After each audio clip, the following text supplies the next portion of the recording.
All right. Welcome back, ladies and gentlemen. This is David Patrick here with Church of the Eternal Logos. And tonight, we have another very special stream that I think a lot of people are going to enjoy, which is sponsored by Meta Ninjas. Shout out to Meta Ninjas for sponsoring tonight's stream. Meta Ninjas heard a little something when we were talking in the Myths of Mermaid stream. And at the end there, I don't remember exactly who it was, but somebody super chatted in regarding to black widow spiders. And I mentioned that, well, you know how they consume the male. That's sort of like a metaphor for contemporary society. Well, Meta Ninjas heard that, and he said, hey, I heard you towards the end of the Myth on Mermaid stream. Can you do a stream on talking about what is sexual cannibalism and how that relates to human society? And so that's exactly what we're going to be diving into. So for those of you who don't know, again, the stream title is Sexual Cannibalism, Death by Simping. And sexual cannibalism is a phenomenon most notable in spiders. However, there's fish species, there's mammals, there's rodent species, where upon copulation, the male dies. Now, for example, in salmon, the male uses all their energy to swim upstream to fertilize the eggs, and upon fertilizing the eggs, he basically dies within hours. And so that's not the same thing as sexual cannibalism, as we'll see some examples today, again, specifically of spider species. Praying mantis, for example, the female, after copulation, bites the head, sometimes during copulation, bites the entire head off the male. And of course, one of the notable attributes, and we got some really interesting things to look into, because upon diving in and spending some hours researching the topic of sexual cannibalism, one of the immediately noticeable things was that majority of cases all exist in invertebrates. Invertebrates. Now you're thinking, why is that interesting? Well, because we often say men who don't have a backbone, men who don't have a spine, right, are simps. And we know about the simping in our own culture. Simp, for those of you who don't know, is a sort of modern euphemism for men who are overly sympathetic towards women in the hopes of attaining sort of sexual intimacy. So men who pay for OnlyFans, men who will basically worship women, venerate women, do everything a woman says in hopes that she may give him more attention or even potentially sleep with him.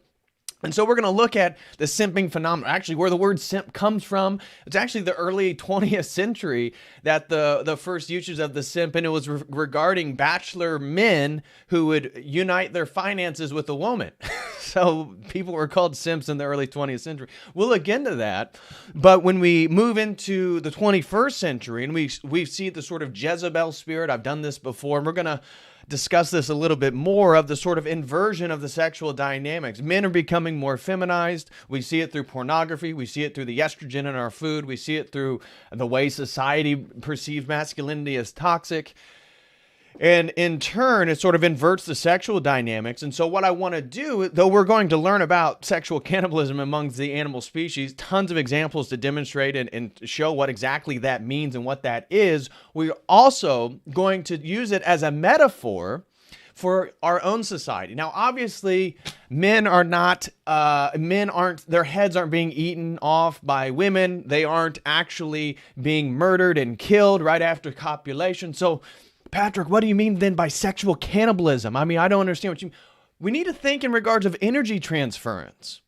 The energy transference between the male and the female. In most of these spiders examples we have, the males know that they're going to die and they willingly self-sacrifice. Some of them actually become eunuchs. Some of the male spiders actually begin to cut off their own sexual genitalia so that the female won't immediately eat them right away, so because they don't have the same pheromones because they've already in a way castrated themselves. So we're going to be looking at the examples of this. Obviously men aren't dying to the same degree, but we can use it as an analogy, as a metaphor for energy transference and the sort of inverted, or I would like to say perverted, sexual dynamics in our contemporary society. So that's what we're going to do. I got some Bible verses on what it says about promiscuous women, because that's the idea here, is that we look at our society and the sexual cannibalism is the Jezebel spirit. Jezebel getting King Ahab to bring back Baal worship and the sacrifice of children and the pagan gods. She was the Phoenician bride of King Ahab, who then got Israel to stop worshiping the true God and instead worship all these pagan deities and revert back to the problems that they had previously. And in a way, as I've said before, Adam is the first simp. Eve eats from the tree and what happens? We do not fall. We fall once Adam listens to Eve. When Adam listens to Eve, instead of following God, that's when creation falls. And so the man sort of submitting to the woman is really the energy transference, which is the sexual cannibalism, because the sexual dynamic between Adam and Eve, Adam not listening to God, if he did, we wouldn't have fell, but because he listened to the woman, we did fall. That is the sort of cannibalism. That is the sort of self-destruction that we're going to use as the metaphor when we look at the animal species. So not only was interesting that the animal species that often exhibit sexual cannibalism are invertebrates, they don't have a backbone, but also all the women are so much larger than the males. All the female examples, specifically in spiders, but we see examples in fish, the females are so much larger than the males. And so what I want to use that as a metaphor is, obviously women aren't generally speaking larger than men, although we see men becoming smaller, shoulder width becoming more narrow, becoming more feminized, testosterone rates on a dramatic decrease. So what I want to do then is use the idea of the woman or the female being larger in regards to the way social media provides immediate attention for women. And so this obviously has elevated the idea that women, we'll just say it, a lot of women think they're prettier than they really are because they can post a photo online and get simps, the inverted form of Adam, the man who's not concerned with God, not concerned with the transcendental purpose, not concerned with a transcendental reality in which he should be following. Instead, he worships his own pleasure. He submits to a woman in hopes, likes her photo. Oh, how pretty you are. All this different stuff. Stop. Don't be that dude. Do not be that dude. Because what that does is obviously the women aren't actually larger, but what it does, it inflates the perception. And that's part of our culture now, is the worth of the average male is so much lower than the quote unquote worth of the average female. We see this within corporations. We see this in our society. We see this with feminism. And so another form of simping is the male feminist. Really, if you really care about women, you're going to become more masculine, because that's going to allow you to defend, provide, and protect a woman more easily. But of course, that's toxic, because this is about the inversion. This is about a societal suicide.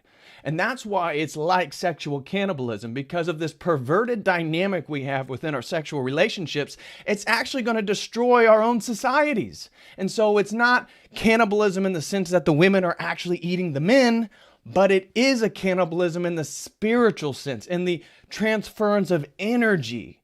That men are using their creative energy and their financial resources not for the propagation of their own lineage, but for the simping of women, for the satisfaction of their own sexual desires, to cuck themselves and watch other people perform sex.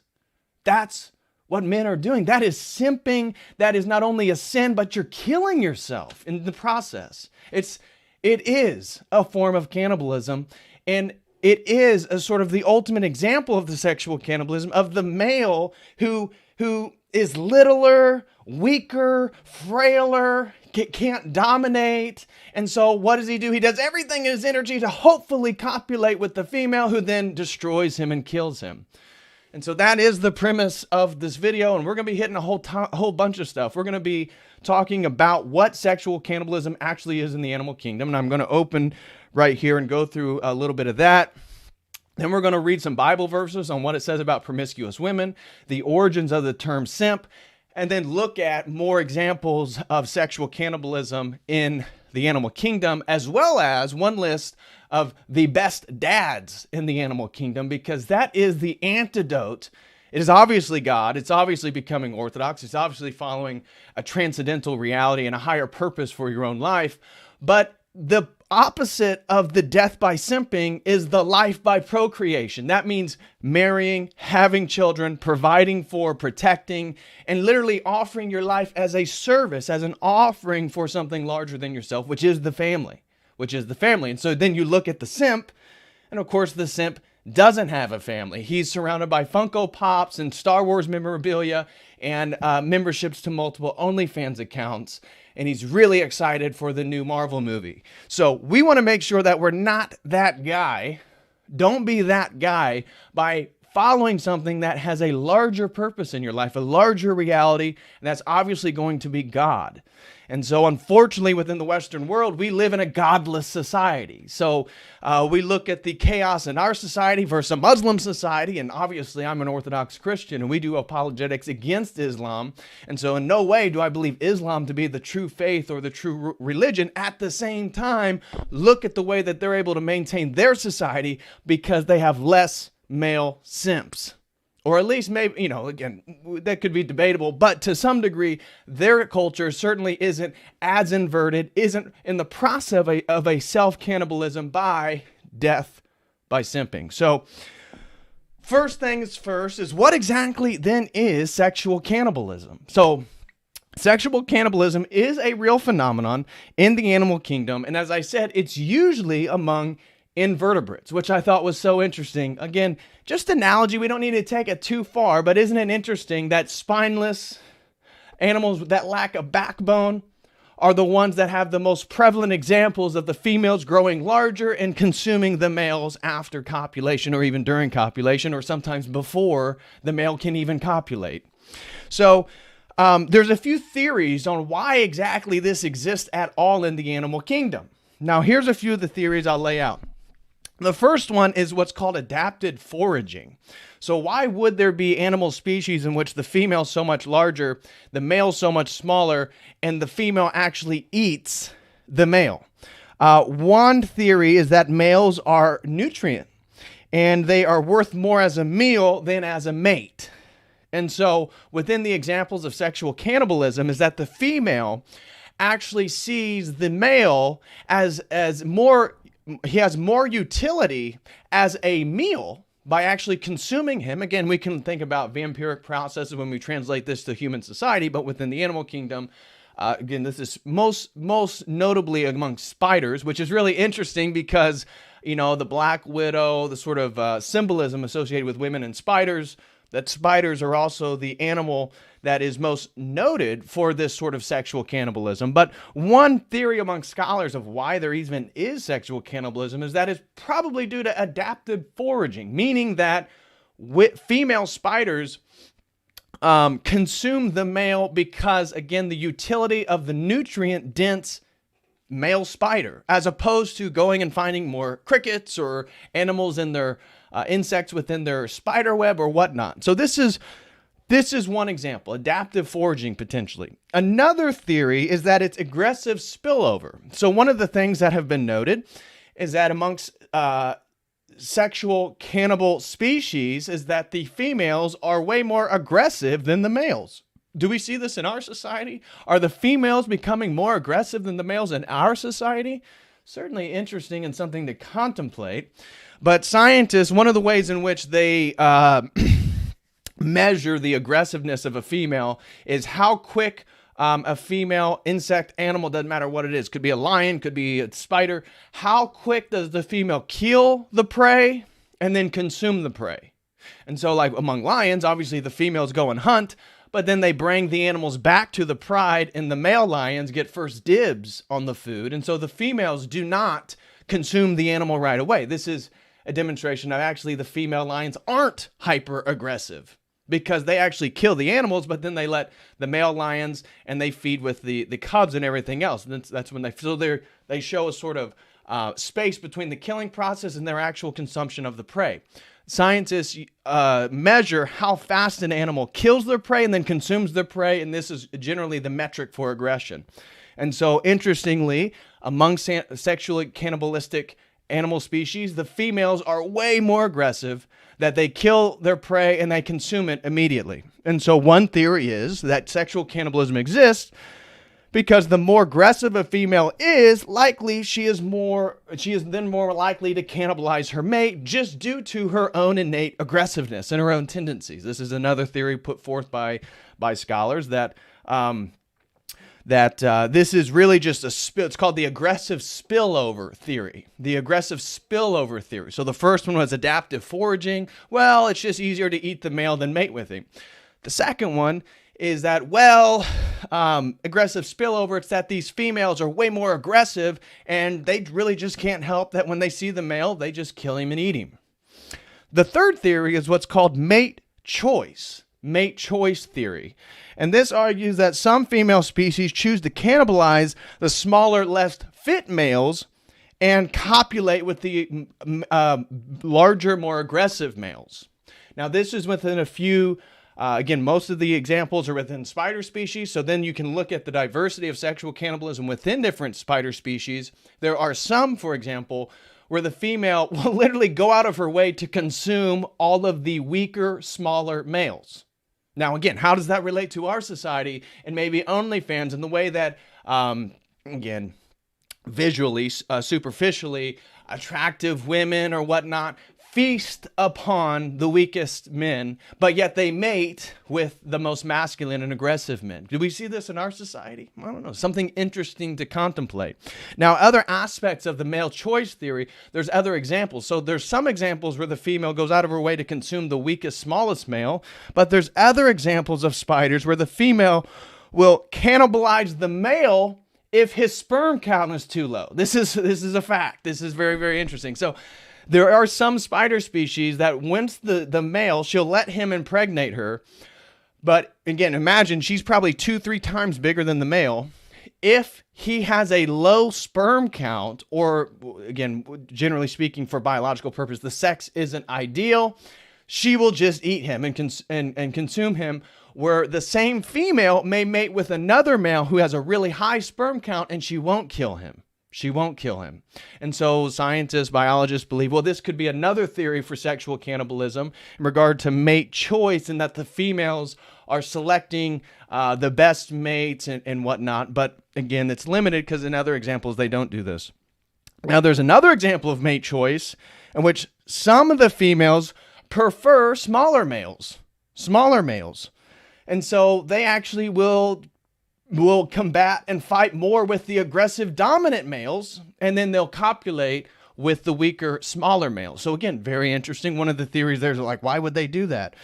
Well, one of them, again, we'll get to the male adaptive behaviors. One belief is that it's a sort of altered sexual approach. So the smaller male can sort of sneak up on her. He can use like wind, for example, as a method to that she won't hear him coming. So he can basically sneak up and try to fornicate with her without her knowing, and stuff like that. So in mate choice, the third theory for why sexual cannibalism exists, there's 3 examples of mate choice. One in which the female cannibalizes the smaller males and mates with the larger males. The other one is where the female will cannibalize male if his reproductive capabilities are subpar. So if he has a low sperm count, she will just consume him right after. And then the third example is that sometimes females just prefer the smaller, weaker males. Now, why would that be? And we'll get into this here in a few. So the last theory, then there's 4 theories, as I said. The fourth theory on why sexual cannibalism exists is what's called mistaken identity theory, that females mistake the identity of a copulating male. However, the problem is nobody can actually prove this theory because they don't know if she's mistaking him because it's an adaptive foraging. She thinks he's nutrient. It's an aggressive spillover. They can't really say why she then is misidentifying the male and consuming it. So despite mistaken identity being the 4th theory for sexual cannibalism, it's hard to actually measure and say with certainty. So now we get into the male adaptive behaviors. What are the male adaptive behaviors of spiders existing with an ecosystem in which the females are so much larger and they have to deal with the sexual cannibalism? And again, keep a lot of this stuff in mind and wonder how this might relate further in the stream when we start thinking more about human society. The first one is opportunistic mating. And so one of the things that males do in adaptation to sexual cannibalism is males will mate when the female is distracted. And this also, there's instances of spiders bringing what we would call nuptial gifts, right? Where they'll bring meals, they'll bring other insects, they'll put things before the female, so then she'll start eating, she'll get consumed with her meal, she'll be doing something, and then the male will try to mate with her. So the opportunistic mating theory, one of the adaptive behaviors of male within sexualizing cannibalistic species, is that they will try to distract the female, again, opportunistic mating, and then mate while she's distracted and then try to scurry away before she realizes what just happened. That is one adaptive behavior. The second adaptive behavior is what's called altered sexual approach. This is what I was talking about with smaller spiders. So one theory is that males sneak up on the female to mate with the hopes of not being detected. So they may choose when it's a windier time, so maybe the female spider can't detect them, hear them, can't feel them on the spider web or whatnot. So they'll use opportunistic times in the environment. So this is called an altered sexual approach. So one said, well, this might be why certain spider species prefer smaller males, because the smaller males can climb flowers or get on their web when it's more windy, and so the female doesn't realize it. Whereas if a larger spider tried to do that, the female might recognize, and then maybe her aggressive spillover or her adaptive foraging or her mate choice selection may then cause her to eat him. The third adaptive behavior that males show is mate guarding. So there are examples then that sometimes males will inhibit female remating. So say a male is able to mate with one of these sexually cannibalizing females, he may do various things to ward off any other potential future mates. One example is that he may destroy her spider web. So he may try to inseminate her and then destroy her spider web so that she'll have to devote energy to sort of reconstructing her spider web, which will take, again, energy and resources as opposed to giving birth and maybe waiting for another male to come. Some of them actually become eunuchs. There are multiple, that's what I thought was so interesting, is that there's multiple examples of these male spiders actually like clipping off their own sexual features because, and I think this comes next to the mate, that's in the male-induced cataleptic state, but it's because the female can smell their pheromones. And so some of these male spiders will still be able to have sperm or at least inject sperm, but they'll cut off, I think it's called their, I forget. They have these two sort of flaps in which they can sexually mate with, and they may cut them off so that their pheromones don't go into the air, so the female can't smell them, and then the female doesn't actually know, are they a male or are they a female? They're not actually sure. And so you think about the simping in our own society and how feminized some of the males get. We know the soy faced, right? This is a ape behavior of showing like non-aggression, showing that you're sort of a submissive male. And so you think, geez, is that also happening in our society? Is that males that can't compete are actually becoming more feminine or eunuch-like so that they can get closer to the women so that they might be able to mate? And I start to think of some of the transgender stories that we're hearing. For example, in schools in Virginia, a young young boy who transitions into a female. There have been multiple instances of this young boy actually sexually assaulting girls in the bathroom. I think it's like 5 cases.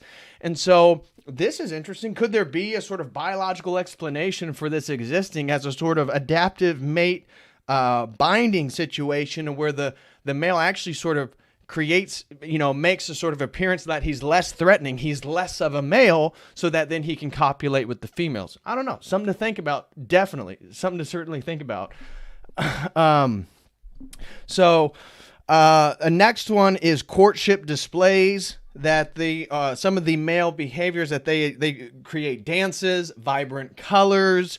Some males destroy female webs afterwards. So again, it's the courtship displays that sometimes the males will create new patterns to demonstrate their vitality, right? So it might be copulating dances, or they might begin to express really unique color schemes.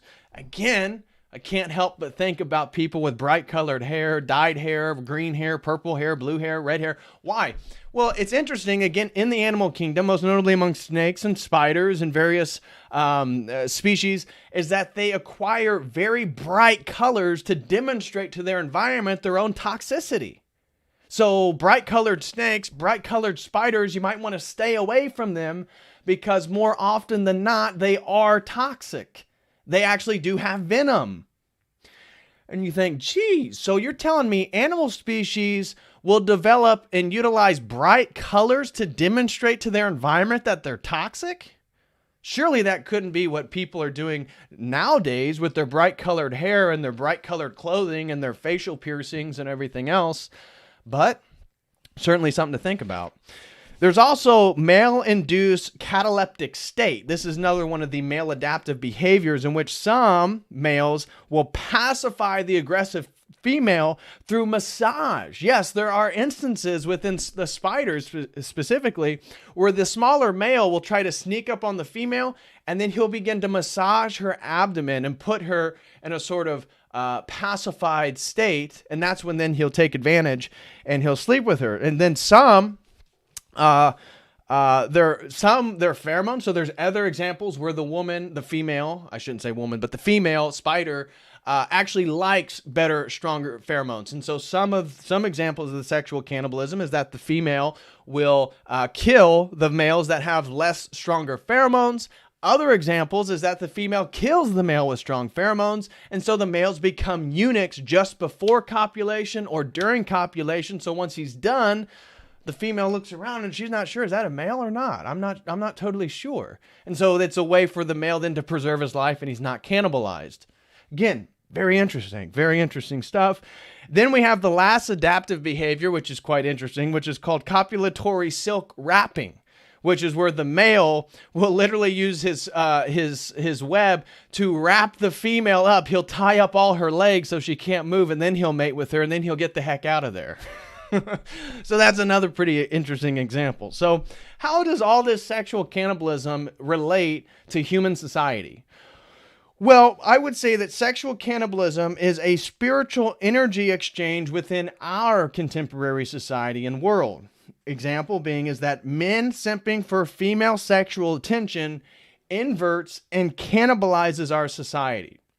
As I said, with social media, women have, where historically women got attention from their children, they got attention from their family, and they got attention from their husbands.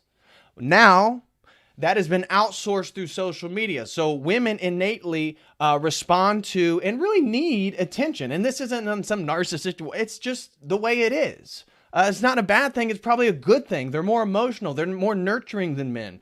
And so women, by nature, need a little bit more attention.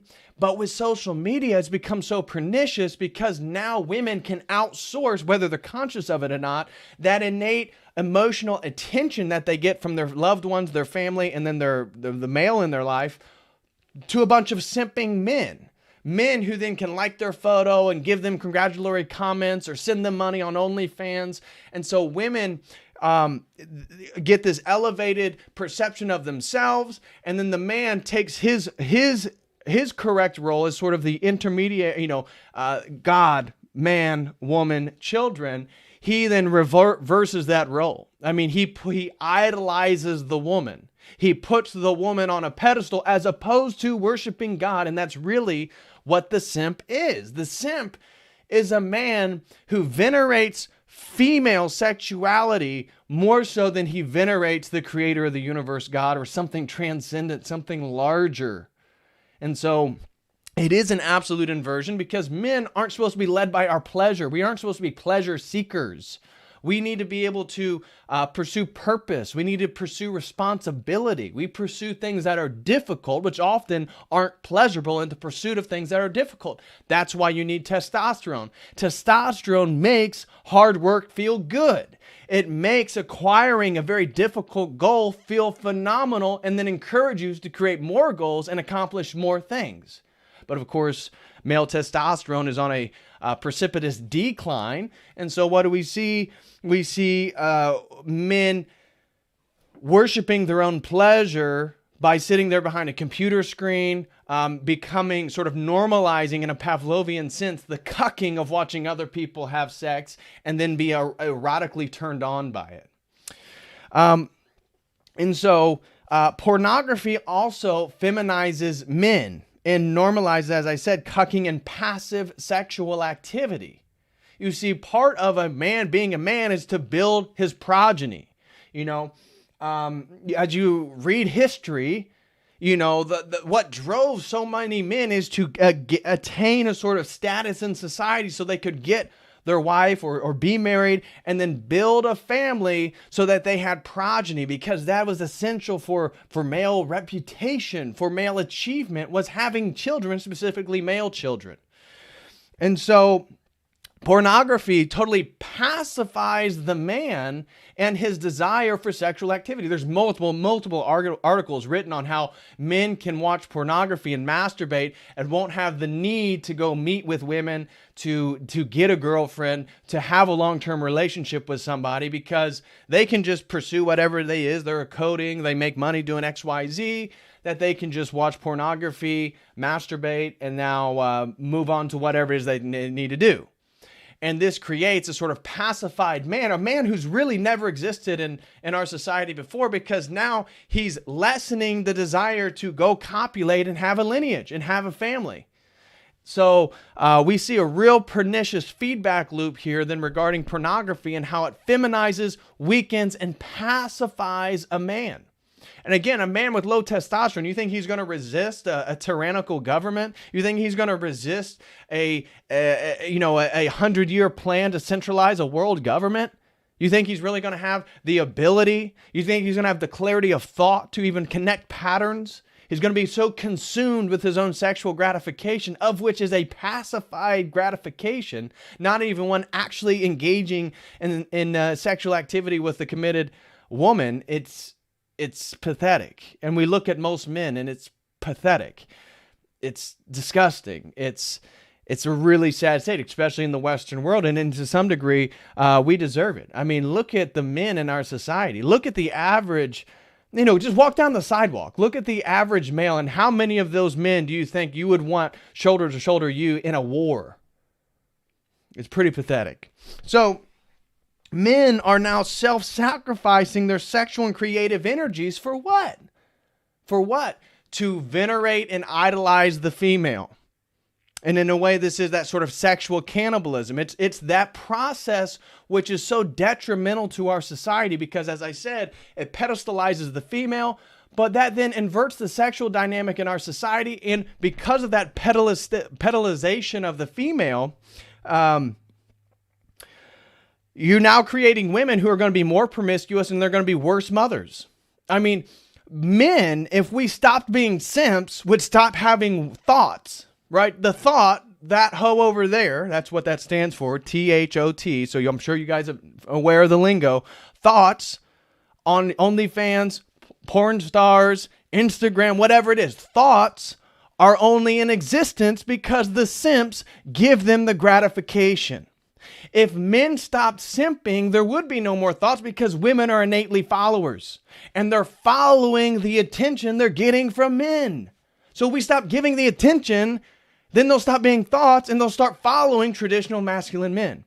And that's why you cannot compromise as a man on these sort of promiscuous activities of women. Do not marry a thought. Do not marry a promiscuous woman. As we're going to read what the Bible says about a promiscuous woman. They are not good long-term relationships and mothers, because in a way they worship themselves, and that is this inversion. By the man pedestalizing the woman in turn worships herself and her own pleasure, and therefore she's going to be a terrible nurturer, because as soon as she's not feeling the way that she feels, or she's not totally happy, well then, something's got to change in the relationship. She's not going to be self-sacrificial. So as a man, we got to begin by self-sacrificing our own pleasure to follow God, so that we can get women who will follow us and be self-sacrificial in regard to the building of a family and being a good mother. So homosexuality, I would argue, is an outgrowth of the sexual cannibalism in our society. That, again, it's why is it, now of course we can look at the propaganda and all these different things, the sort of social currents in our society, but how is it that homosexuality is just ramping up in our society on both sides, male and female, but especially amongst the men? Because men can get all the sexual pleasure they want by going to a gay bar, going to gay clubs. I mean, promiscuous gay homosexuality, noted thing, right? Lots and lots of sexual partners. Tons of sexual pleasure, no responsibility.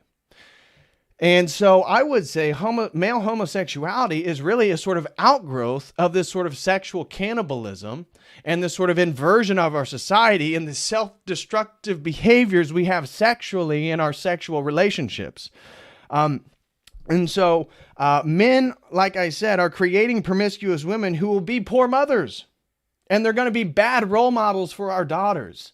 Do you really want to have children? You want to have daughters and they look up to their mother and they can find pornography, or they can find photos of her OnlyFans in which she's stark naked? I mean, no.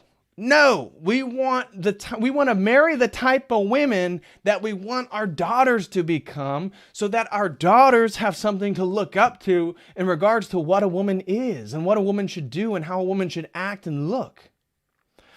So, as I said, men are worshiping their own pleasure, which then allows women to worship themselves, which, rightfully so.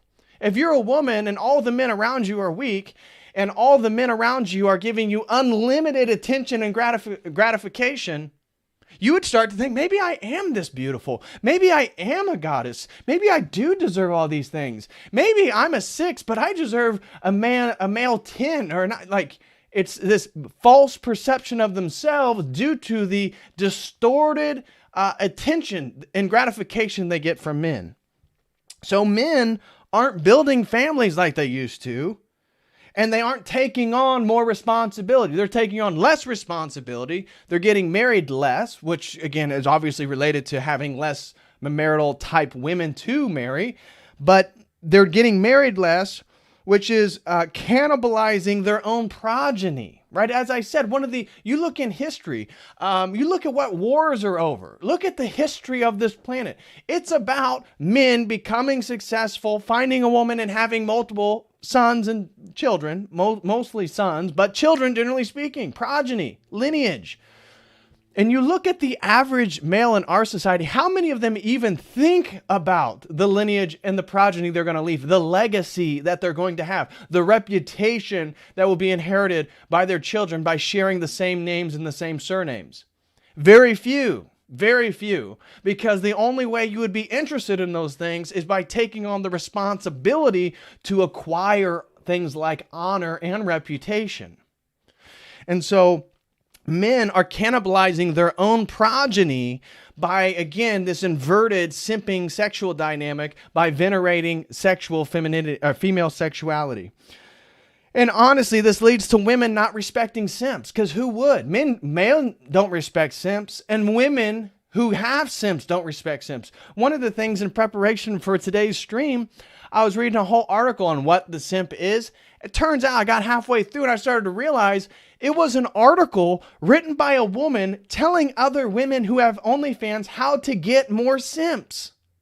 And I was thinking, oh my gosh, how pathetic to be one of these men, right? This article was literally a woman telling other women what to do, what to say, and how to get more simps to pay more $5, $10, $15, $25 memberships to your OnlyFans. Women don't respect simps. They look at them as tools because they are. You see, the fact that a man is using his life energy to create money, to gain wealth, to work, to do anything like that, they then are looking at these men as tools. It's literally the energy exchange. Money is energy, right? That money is energy. You do work for money, you're given money, you exchange the money for then other things that again took energy to develop or build. So money is energy exchange. The fact that these men are giving these women all this money, it's a form of simping. It's a form of being a tool, and nobody respects a tool. Nobody. And so the same thing is true for these spider examples. These female spiders look at these males as tools, as ways to be inseminated, and that's about it, because they may just kill you right afterwards. And that being a sort of tool, being a sort of faceless utility is one of the commonalities between the sort of sexual cannibalism in the animal kingdom and the way simping occurs in our own human society. And so the last question I have is then, where is the authentic self-sacrificial love that biblical relationships are built on? Where is the true authentic caring for and loving of somebody beyond one's own self? There isn't within these dynamics. The female who has the simps never will care for the simp more than she cares for herself. And the simp, in a way, is self-sacrificial because in a way he does care more about the female than he cares about himself. And that's the problem. That's the problem. It's a sort of giving away of all your male power, because male power isn't in sexuality. Females have all that power. Male power is in purpose. It's in societal status. It's in how you can give utility to other people, a skill set. Men's value is in your skill set. And so if you're a simp and you really haven't developed a unique set of skills, you don't really have a skill set, you're not going to have a reputation, you're never going to gain honor amongst other men, and so you simp. And so where is the self-sacrificial love? Where is the man who uses his skills, develops his skills for the purpose of gaining money, to build a family, to have progeny, to give those children the best possible foundation that they can build their lives from? and then die in the process. See, we're all going to die. That's why realizing how the brevity of our own lives, realizing we're all going to die, and realizing the only thing we can do to live is in a way to have children, And so in a way then I want to end this opening monologue is that this whole process of sexual cannibalism, both in the animal kingdom and both then the simping phenomenon in our own human society, has to do with a sort of sublimation, a sort of distortion of our desires to have children and be fathers and in their true sexual desire of procreation. You see, we are driven by the desire to procreate, but the simp, because he worships his pleasure, isn't interested in procreation. He's interested in sex. He's interested in pleasure. And the woman who's getting all the simps, she isn't really interested in procreation. She's interested in sex. She's interested in her own pleasure because really she worships herself. So that's kind of where I want to then conclude this opening monologue. I got tons and tons of articles to get into. Guys, please smash that like for everybody who's still here. Merry Christmas to everybody. I want to wish everybody a wonderful and Merry Christmas. We are now moving into the birth of Christ. Christ is born, to my fellow Orthodox and Christian brothers and sisters. Now, I want to do a little bit of housekeeping real quick. If you guys enjoy Church of the Eternal Logos and you would like to support my work, the best way you can do so is to become a website member. You can do so. You can become one of my OnlyFans. Of course, this is all just content, just like you see here on this YouTube channel. If you would be interested in a $5 membership, which gives you access to an exclusive video content. We have a fitness membership for $15, which gives you access to another library, plus a meeting every first Monday of the month. Or you can become a premium member in which you get access to all that, plus 2 monthly meetings per month within our private members group. So if you would be interested in that, please sign up using the link that I just posted below. Also, if anybody would like to sign up for a one-on-one session, you can do so with this link right here. If you'd like to talk about mysticism, magic, society, fitness, goal settings, theology, world religions, you can purchase a one-on-one session and we can talk about anything you want to do, and you can have my undivided attention for as long as you desire. And the final announcement I want to say is, again, shout out to Meta Ninjas. Meta Ninjas, again, sponsored today's stream. And this was a phenomenal topic on sexual cannibalism and death by simping. So everybody give Meta Ninjas a major shout out. And if you too have a topic that you think you would want me to dive into and potentially present here on my YouTube channel, you can do so by purchasing a premium video sponsorship.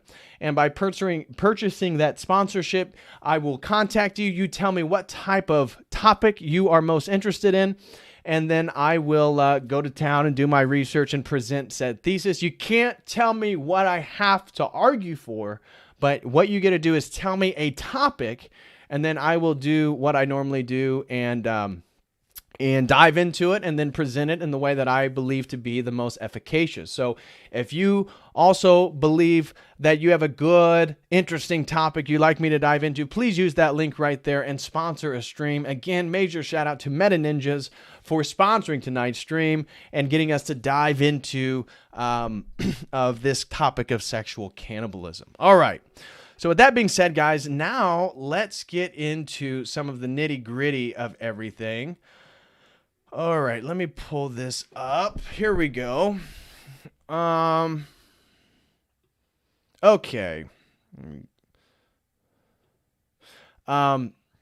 So here's the Wikipedia page. We don't really need to go into any of this, just because I basically have already given you a full overview. What is interesting, though, is when you get down here is to genital mutilation. You can see that genital mutilation before or after copulating with females, certain males of spider species become half or full eunuchs with one or both of their there it is, the pedipalps. That's the male genitals in spiders, with one or both of their pedipalps severed. So that's what I thought was so interesting. Again, we can look at the transgenderism in our own society. We can look at some of the very strange sexual behaviors in our own society. But we see within these sexual cannibalizing examples that, again, within male spiders, they will actually sever their own genitals. They will willingly become eunuchs in the hopes to mate with the aggressive female, and that the aggressive female then won't also kill him. Regarding spirituality and religion, the first entity I thought about reading about the sexual, the sexual cannibalism is that of Kali, right? The famous tantric goddess of southern India. Now, another thing I thought was really interesting is that in all these examples, at most within the sexual cannibalizing examples, a male may mate with another female. But the majority of examples is that the male is monogamous. The male, again, is devoted to trying to inseminate one female, whereas the female has a lifetime of sexual pleasure with tons of different males. So, in a way, we see a monogamous male and a polyamorous female within these examples. So not only, again, the sexual dimorphism, not only are all the females drastically larger than the males, but the males in the most notable cases are monogamous, or at most maybe a second female they try to impregnate. However, the females may have a lifetime of being impregnated by a multiplicity of males. Sound familiar? So we've already kind of laid out, again, what sexual cannibalism is. One of the things that I want to do is talk about what the Bible says about promiscuous women, because I think this will give us a bit of a framework to look at, again, the sort of Jezebel spirit, within our society. We're not going to read this whole article. If you guys want to, here, I'll share the link for you guys. This is, again, just a little article on what the Jezebel spirit is. I think it's written by a Protestant. But obviously, we know the Jezebel spirit is a sort of promiscuous, domineering woman. Jezebel being an example of this. So who was Jezebel? Let's read this section real quick. Although the Bible doesn't have any specific verses on the term Jezebel spirit, we can read plenty about the Phoenician woman turned queen, Jezebel, and nothing about her is positive. We could dive into every individual scripture that discusses who she was and what she did, but for the sake of the article length, we'll highlight a select few. Jezebel took the throne with King Ahab during a time of political uncertainty in Israel. She worshipped foreign gods and reintroduced them to Israel. Most notable was Baal worship, which was the god in which child sacrifice was an essential rite. And so, the Jezebel spirit brought back Baal worship in Israel, the Canaanite god of child sacrifice. It almost sounds like the Jezebel spirit in our age in regards to abortion. She slaughtered the Lord's prophets, wrongfully killed a man to take possession of his vineyard. Manipulating, conniving, backstabbing, pernicious and malicious female. Threatened to kill the prophet Elijah, and murdered anyone who protested her introduction of Baal worship into the kingdom. In short, she wasn't a great role model. Yeah, I wouldn't say so. Neither would I say most of these OnlyFans girls. Jezebel meets a grisly end by being thrown from a window and trampled by horses, but not before she ruined many lives. And so there's just a biblical example, the sort of Jezebel spirit, right? I would say that some of these women certainly embody sort of the Jezebel spirit. But what are some biblical verses on promiscuous women? So here we go. She is going down the wrong path, seeking men to bring down. Do we see women in our society that are seeking to bring down men with them? Proverbs 5:6. For she cares nothing about the path to life. She staggers down a crooked trail and doesn't realize it. So now, my sons, listen to me. Never stray from what I'm about to say. Stay away from her. Do not go near the door of her house. Proverbs 7, verse 24 through 26. Now then, my sons, listen to me. Pay attention to what I say. Do not let your heart turn to her ways or stray into her paths. Many are the victims she has brought down. Her slain are a mighty throng. Okay, what does the Bible say about promiscuous women? Proverbs 21:19. Better to live in a desert than with a quarrelsome and nagging wife. Proverbs 27:15-6. A continual dripping on a rainy day and a contentious wife are alike. Trying to keep her in check is like stopping a windstorm or grabbing oil with your right hand. Proverbs 25:24. It is better to live in a corner of the housetop than in a house shared with a quarrelsome wife. Proverbs 12:4. A wife with the strength of character is the crown of her husband, but the wife who disgraces him is like bone cancer. Oof. Proverbs 14:1. A wise woman builds her home, but a foolish woman tears it down with her own hands. 8. Proverbs 11:22. A beautiful woman who lacks discretion is like a gold ring on a pig's snout. She has a seductive, pervasive, and evil mouth. Proverbs 5:34. For the lips of an immoral woman are as sweet as honey, and her mouth is smoother than oil. But in the end, she is as bitter as poison, as dangerous as a double-edged sword. Proverbs 2:16. Wisdom will save you also from the adulterous woman, from the wayward woman with her seductive words. Proverbs 22:14. The mouth of an adulterous woman is a deep pit. A man who is under the Lord's wrath falls into it. Evil in their hearts. Romans 1:26.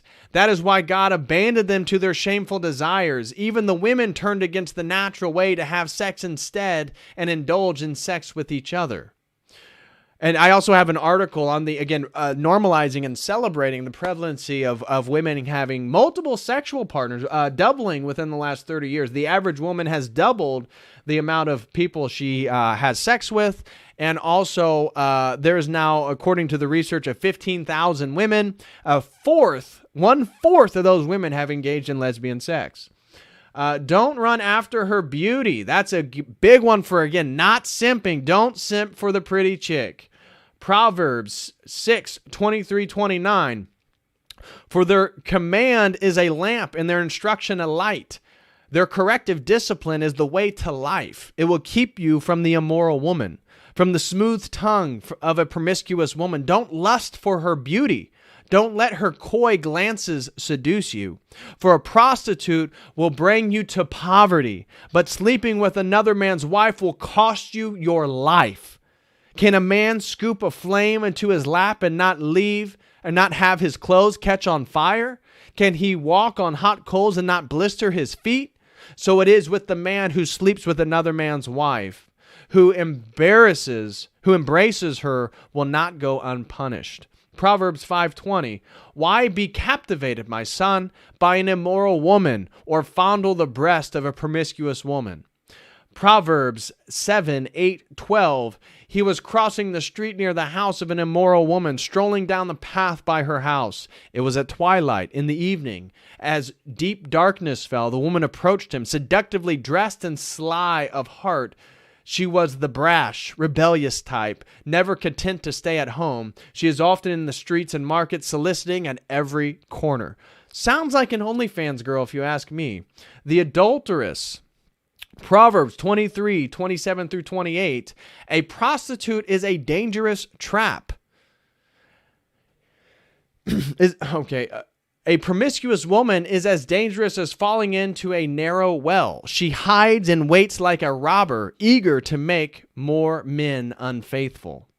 Proverbs 30:20. This is the way of an adulterous woman. She eats and wipes her mouth and says, I've done nothing wrong. Mark 10:12. And if she divorces her husband and marries another, she commits adultery. Gossiping women. 1 Timothy 5:13. And if they are on the list, they will learn to be lazy and will spend their time gossiping from house to house, meddling in other people's business and talking about things they shouldn't. They ruin morals. 1 Corinthians 15:33. Don't be deceived. Bad company ruins good morals. Famous evil women in Scripture: Delilah, Salome, Potiphar's wife, Jezebel, the women of Zion. And so we're not going to read all of that. I guess we can real quick. We'll read it. Judges 16:13-18. Then Delilah said, "You've been making fun of me and telling me lies. Now tell me how you can be tied up securely." Samson replied, If you were to weave the 7 braids of my hair into the fabric on your loom and tighten it with the loom shuttle, I would become as weak as anyone else. So while he slept, Delilah wove the 7 braids of his hair into the fabric. Then she tightened it with the loom shuttle. Again she cried out, "Samson, the Philistines have come to capture you." But Samson woke up, pulled back the loom shuttle, and yanked his hair away from the loom and the fabric. Then Delilah pouted, "How can you tell me I love you when you don't share your secrets with me? You've made fun of me 3 times now, and you still haven't told me what makes you so strong." She tormented him with nagging day after day until he was sick to death of it. Finally, Samson shared his secret with her. "My hair has never been cut," he confessed, "for I was dedicated to God as a Nazirite from birth. If my head were shaved, my strength would leave me, and I would become as weak as anyone else." Delilah realized he had finally told her the truth, and so she sent for the Philistine rulers. "Come back one more time," she said, "for he has finally told me his secret." So the Philistine rulers returned with the money in their hands. Mark 6:23-27, he even vowed, "I will give you whatever you ask, up to half my kingdom." She went out and asked her mother, "What should I ask for?" Her mother told her, "Ask for the head of John the Baptist." So the girl hurried back to the king and told him, "I want the head of John the Baptist right now on a tray." Then the king deeply regretted what he had said, but because of the vows that he had made in front of his guest, he couldn't refuse her. So he immediately sent an executor to the prison to cut off John's head and bring it to him. The soldier beheaded John in the prison. Genesis 39:9-12. "No one here has more authority than I do. He has held back nothing from me except you, because you are his wife. How could I do such a wicked thing? It would be a great sin against God." She kept putting pressure on Joseph day after day, but he refused to sleep with her, and he kept out of her way as much as possible. One day, however, no one else was around. When he went in to do his work, she came and grabbed him by his cloak, demanding, "Come on, sleep with me." And Joseph tore himself away, but he left his cloak in her hand as he ran from the house. 1 Kings 21:25. "No one else so completely sold himself to what was evil in the Lord's sight as Ahab did under the influence of his wife Jezebel." Isaiah 3:16-18. The Lord says, "Beautiful Zion is haughty, craning her elegant neck, flirting with her eyes, walking with dainty steps, tinkling her ankle bracelets. So the Lord will send scabs on her head. The Lord will make beautiful Zion bald. On that day of judgment, the Lord will strip away everything that makes her beautiful, ornaments, headbands, and crescent necklaces." And then the bonus verse we got, Jeremiah 3:20, "But you have been unfaithful to me, you people of Israel. You have been like a faithless wife who leaves her husband. I, the Lord, have spoken." And so there we go. There's a bit of some wisdom there from Scripture on promiscuous women. Guys, please smash that like for everybody who's here. I'd greatly appreciate that. And so we already talked a little bit about the Jezebel spirit. Now I want to say a little bit to you guys about the simp. What is the simp? Okay. And so simp is slang and insult for men who are seen as too attentive and submissive to women, especially out of failed hope of winning some entitled sexual attention or activity from them. Let's see here. Here we go. I want to read this article. This is on the meaning, simp meaning. Here's what it means and how to use it. Okay, we already know what it means, but what is the definition of simping? In the realm of internet slang, definitions.net defines simping as behavior where a person, usually male, is exceptionally deferential and engages in constant flattery or does way too much for a person they like. Okay, we get it. So what is a simp? So in other words, it describes an allegedly unbalanced relationship between two people, often where only one person has romantic feelings for the other. What is a simp?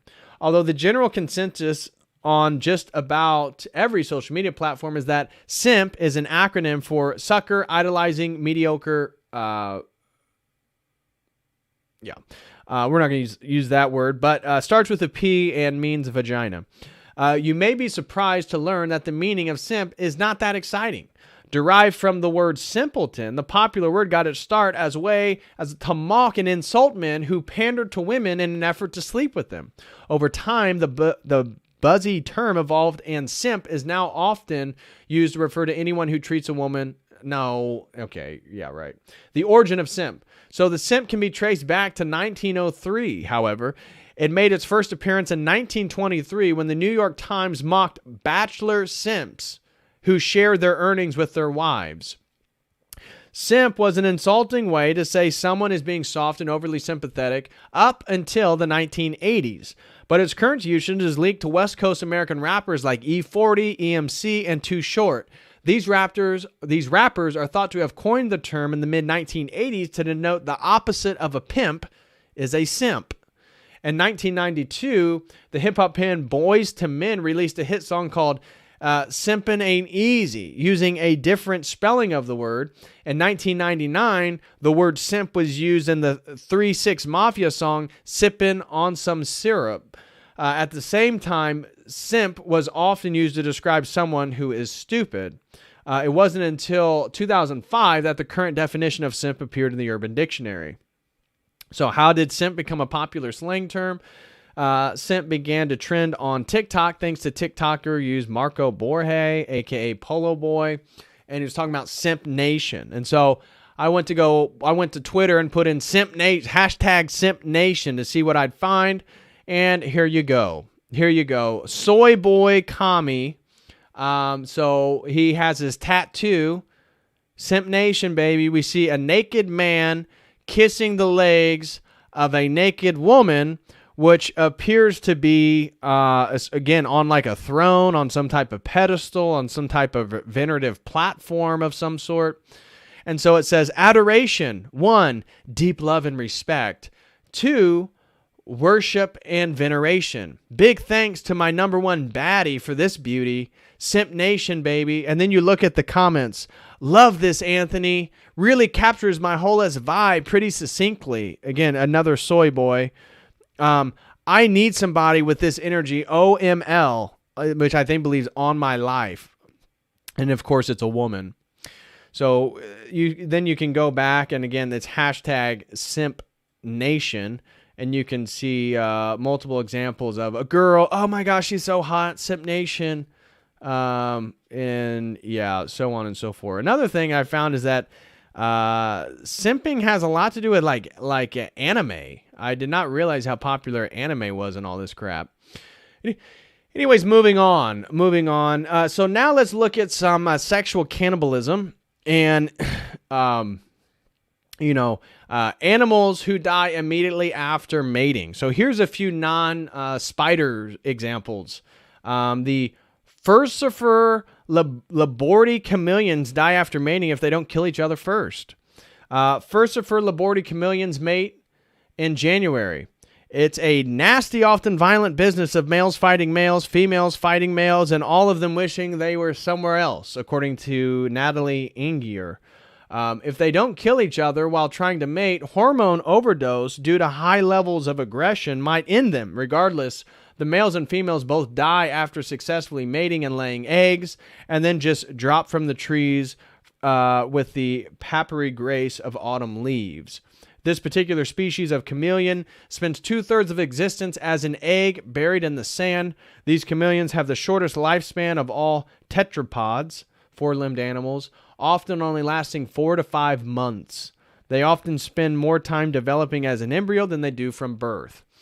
The male Antichinus dies after nonstop 14-hour sex sessions. The males, here we go. The males in all 12 species of the marsupial mammal Antechinus die after their first time successfully breeding, typically from stressing themselves out. The stress of the breeding season destroys their immune system, leading to liver infections and parasites of the blood and intestines.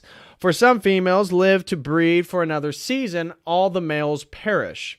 That's only the place males get the short end of the stick. As babies, the males are denied adequate milk by their mothers, who prefer to wean to the females. Then they end their year-long lives trying to mate with as many females as they can in violent, frantic encounters that can each last up to 14 hours, according to National Geographic. Normal mating seasons for these mammals last at least a few hours at a time, and then the males immediately go on to find more females to mate with. By moving so quickly, these creatures give themselves no time to eat, drink, or sleep. With breeding seasons lasting for around 2 weeks, the males are so exhausted from repetitive intercourse that they perish, leaving the females to birth and care for the babies on their own. Okay, a female praying mantis bites her mate's head off. Oh, wonderful. Some female praying mantises bite their much smaller mate's head off after or even during fertilization. The male gets seduced by pheromones and a courtship dance beforehand, only to be killed after intercourse. Females usually don't take the male's head in one quick chomp, but instead they bite into it like an apple, prolonging the pain. Males appear to use their feelers to calm the female down beforehand, but it almost never works. However, research shows that there's a benefit in this decapitulation is what it spells. Males have a separate mini brain in their tails, which activates once their heads are gone. It causes them to thrust more vigorously and speed up the process, making the mating more successful in the end. Yikes. Male Australian redback spiders sacrifice themselves after sex. Unlike some animals that get sick or just die of natural causes after mating, male Australian redback spiders essentially sacrifice themselves after sex. Like their American cousin, the black widow spider, female redbacks devour males post-coitus if they make themselves available. During mating, males purposely put their abdomens near the female's mouth, even though she will likely squirt digestive juices on him and devour him from the back in the end. Males who choose to sacrifice themselves sire proportionately more offspring than the partners that the female spiders choose not to chew. A male redback's lifespan is so short that he will likely die or get eaten by a predator before making it to another female's web anyway, so most males don't survive their first time mating. Here we go. Here's the male phascogale is the largest mammal that mates itself to death. The male Australian phascogale is the largest known mammal to die after sex for reasons similar to other marsupial mammals. Around the age of 11 to 12 months, the male phascogale is fortunate enough to be chosen by the dominant female, breeds in early winter. He expends so much energy trying to mate that his own immune system gets put at risk. Males will even stop eating to focus on finding a mate, causing hormonal changes that can lead to their organs breaking down. All three species of phascogale fall prey to stress-induced diseases and die, or they are eaten by predators like owls, foxes, and cats. Either way, they'll die after their first and only breeding season. However, females go on to live for about 3 more years. Since the males perish before the young ones are born, there are more resources for the babies and mothers to thrive off of.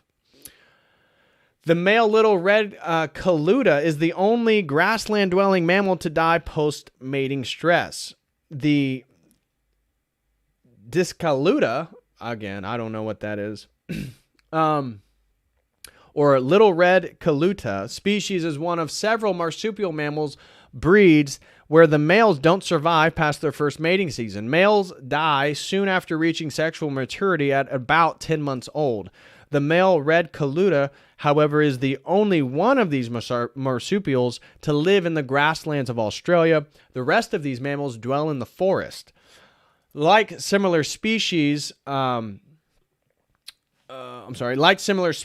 male little red coluda immune system collapses and it dies of stress-related issues after mating. Interestingly, in laboratory settings, the males kept alive after mating become reproductively senile, which means they're too old to effectively mate. Despite only being 1 year old, however, females are capable of reproducing for up to 2 breeding seasons.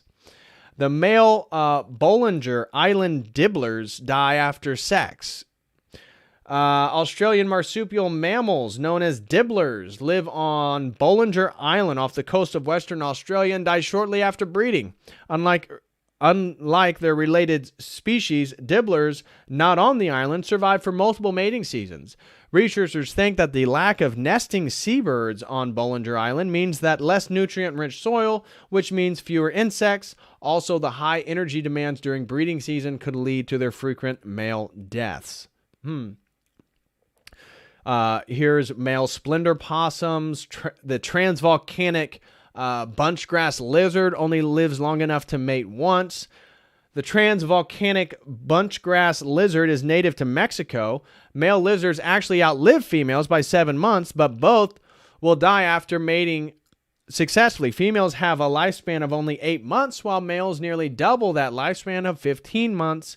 It isn't a dramatic end. They simply die of natural causes after they've lived long enough to mate once.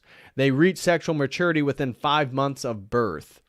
Here's another one, the dark male fishing spider. I got more of these. I got tons of these. What female insects kills the male after sex? We got scorpions and spiders, arachnids, and stuff like that. Again, if you guys want these articles here, I'll share these links. Here's this article here. You guys can have that one. Okay. And you guys can have this one. And then here's another. Here's an academic article on sexual cannibalism as a manifestation of sexual conflict. This is on the National Library of Medicine. It really wasn't that interesting. Yeah, it really wasn't that interesting. I mean, here's the abstract. Sexual cannibalism is a well-known example of sexual conflict and has many facets that determine the costs and benefits of the cannibal and the victim. Here I focus on species in which sexual cannibalism is a general component of a mating system in which males invest maximally in mating with a single monogamy of females. Sexual cannibalism can be a male strategy to maximize paternity and a female strategy to prevent paternity monopolization by any one particular male. Considerable variation exists between species and the potential in the potential of males to monopolize females, and 2, in the success of females in preventing the monopolization by males. This opens up exciting future possibilities. Okay, so if you want to read this article, you can do so with this link here. Okay, and then here's women are having more sexual partners, but overall less sex.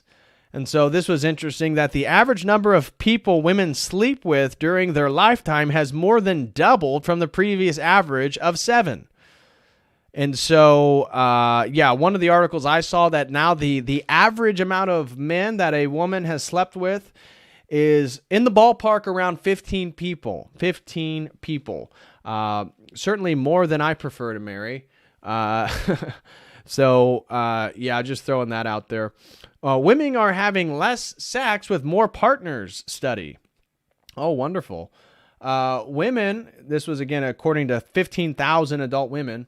Women are having sex with more people and are more likely to experiment with lesbian sex, according to a new study on human sexuality. But we're also having less sex than ever before. According to a survey from the University College London of 15,000 adult women, the average woman now has around 8 partners, up from 20 years ago. She's also 4 times more likely to have experimented with other women. And ironically, if you actually look it up, the women who claim to have the best sex are all married women, and then Christian married women have often the most amount of sex. So that's really interesting too. So married women often have the best and the most frequent amount of sex, whereas single women have the most partners and engage in the most plural forms of sexuality, but actually don't engage in as good of a quality of sex and have sex, generally speaking, as frequently. So I think that's pretty interesting. Here's another academic article on JSTOR, The Natural Selection of Sexual Cannibalism. If you guys have a JSTOR account or you like reading academic articles like I do, there's the link for that one. You can check that out yourself as well. Here's an article, why OnlyFans is bad for society and why you should stop using it. Yeah, I would say so. And so here we go.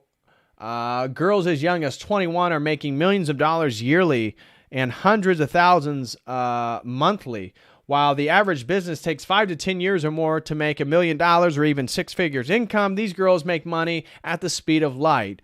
Girls like Bella Delphine, Bella Thorne, Mia Khalifa, and many others are getting rich without much effort. These girls are making it rain with money in just a few months, while the average entrepreneur is stressed for years. What do girls get? Why do girls get into OnlyFans? Why do so many girls get into the entertainment business like strip clubs, porn, webcam girls, and so on? Many people would disagree, but the truth is that 80% of women would not do that. Sure, the money, but to sell their bodies to undesirable men is shameful. And so obviously what we see is the degradation of any sort of morality or moral structure for these women. Girls start the OnlyFans for the money and nothing else. They are in it because they got bills to pay, just like everyone else. Now, that being said, it's easier than working at a strip club where she has to dance and take her clothes off. It is easier than doing pornography or being a webcam girl. However, many girls have reported that they are being stalked through social media. Also, their fans fall in love with them and hope that they can meet up with her for something more intimate. Oh, really? You didn't think that might happen? Also, many women in the adult industry have one of the following problems. And I would agree with this. Daddy issues. Father left or was not in the home, which again is part of the cannibalistic cycle, right? So men having children and not being there, or men just not having children in general, recapitulates the sexual cannibalism by women then seeking that gratification and attention from men, which they didn't get from daddy. You see, if dad was there, and he was there to give her all the attention, all the affection, and also all the discipline so that she could be married off as a virgin. That's my goal when I have a daughter. My goal is to marry her off as a virgin to a worthy male. And so when a male paternal figure is absent, we see the growth and the feminization of the boys, and we see the sort of sexual promiscuity of the women. Again, abandonment is another issue, mental health problems. They had experience of sexual abuse when they were young. Read Asa Akira and what motivated her to get into the adult industry. They came from poor family and were desperate for money. Depression, unable to maintain a regular job. The list goes on. Why do men pay for OnlyFans? When someone has an OnlyFans account and wants you to pay to see their nudes. Oh, all right, then keep your secrets. I'm not paying for nudes that will be leaked in a month or so. Why pay for OnlyFans? Seriously, there are millions of naked pictures and videos on the internet for free. Who pays for pornography? This is not the early 2000s. The answer is intimacy, right? This is a form of intimacy. OnlyFans start blowing up during the 2020 pandemic. During that time, many models and adult stars started using the app because people could go outside and meet up anywhere. Could not go outside and meet up anywhere. Millions of businesses were closed, and even movie studios could not get together to finish a movie. In the beginning, celebrities were using it, and then the rest of the world got into it. Men say that OnlyFans let them have conversations with their favorite adult star. Yes, because everybody loves to find their favorite adult star to talk about philosophy and life with. Something they did not have access to before. Men watch porn, but what they desire most is to have sex with women in porn. With OnlyFans, the hot girl can send you messages, and you can ask her to do specific things, and she will do it for you. This is why OnlyFans was so effective during the pandemic after people spent a year in total lockdown, some countries even more. Shout out to my brothers and sisters in Australia. The lack of socialization with other people made many people feel lonely. I can understand why men use OnlyFans. However, the problem is that women providing the service do not care about them. Again, women don't care about simps. As said before, they're in it for the money. They are using these simps as tools. Again, you're a tool if you're giving a woman money for sex. Also, most of the men that are on OnlyFans either lack experience with women, never had a girlfriend, or have experienced loneliness so much that they feel great satisfaction when one girl on the internet pretends to like them. At least with our stripper at a nightclub, you get to feel the woman, and there is a relief when you touch a woman's... Okay. Don't go pay for a stripper either. That's not that much better. Okay. Anyways, we're done with that article. Here's another one on sexual cannibalism, another article on sexual cannibalism. If you'd like that one, you can check that one out. In fact, if you wanted to check out the article I just was reading, here's the link to that one as well. Okay, next article. Sexual cannibalism, why females sometimes eat their mates after sex. Again, if you want to read, we're not going to read this article, but if you'd like to, it really just sort of reiterates what's already been discussed. There you can go. That one. Here's one. Why do some species of fish die after mating? Again, this is really, one example is the salmon.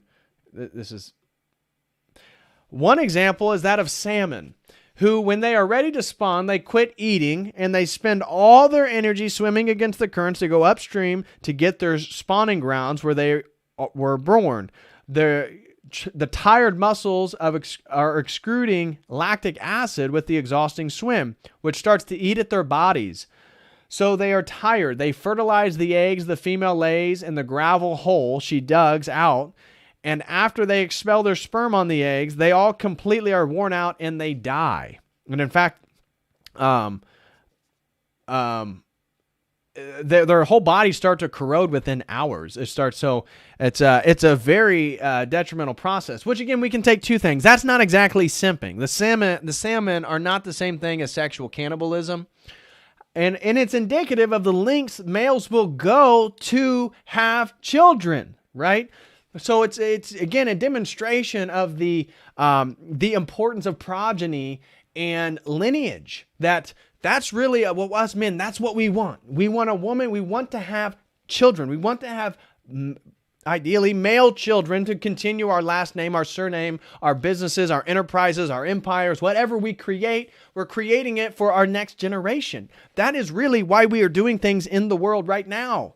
It's not for self-gratification. It's not for hedonism. The reason why men sacrifice to gain skills, to work, to build money, to build an empire, to build a business, to build something, is to give it to their children.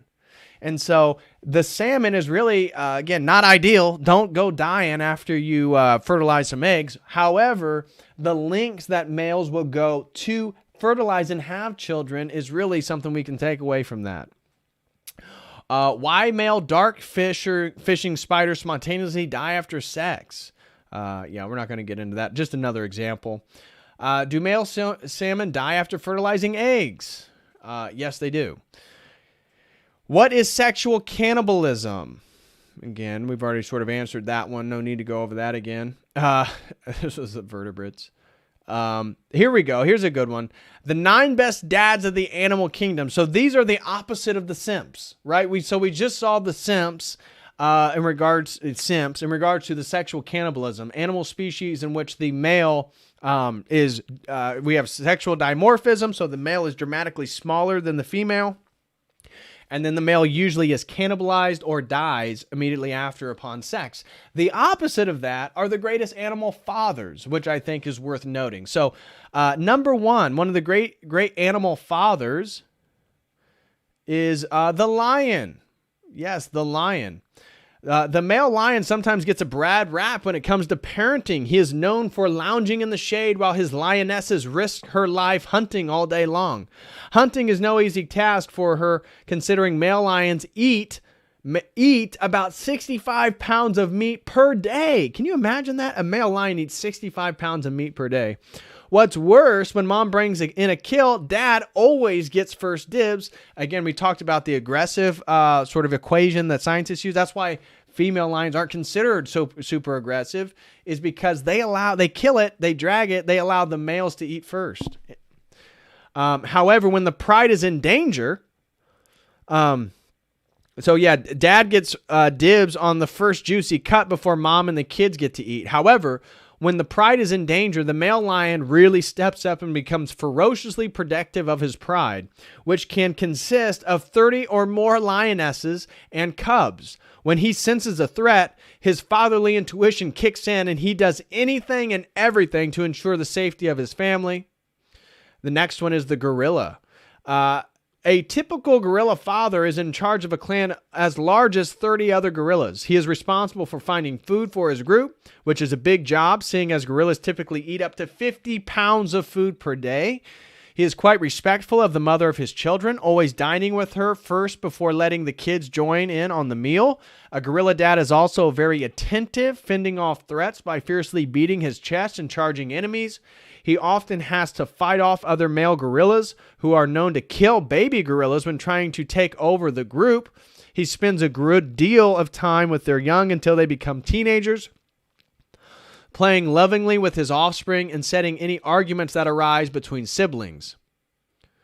The red fox.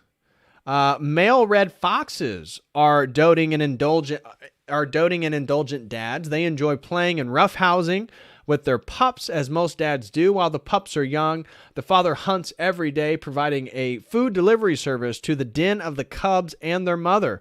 After about 3 months, though, the cubs experience a rude awakening. No more free food. The father stops feeding them as a tactic to get the pups to leave the den. But he doesn't make them go cold turkey, however. He buries food close to the den to help to teach them how to sniff and forage for food. African wild dogs.